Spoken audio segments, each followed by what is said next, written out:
Hello everyone, welcome back to Learning with GeoSnips. We are back with another video tutorial. Today our topic of discussion is collect geometry, which is one of the part of the geometric tool.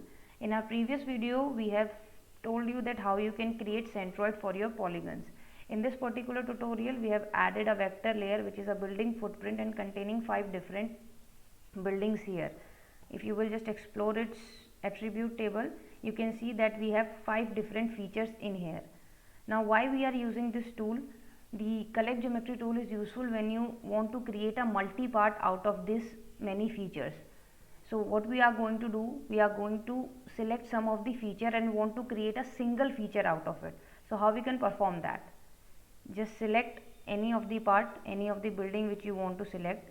We are selecting this and this. Now after the selection, just go to vector, go to geometry tool and select collect geometries. As you have selected the collect geometries, a new window will pop up. In this, just enter your building layer and then check the selected features only and then run the process. When the process is done, just close the window and now you can see one more layer has been added to the layer panel, that is collected layer. Just turn off the another layer. Now you can see that you have two buildings here.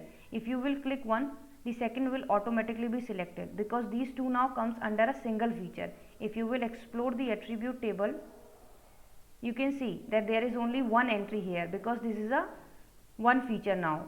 They are collected into a single geometry. So that's how we basically perform the collect geometry in QGIS. So that's it for today. Thank you.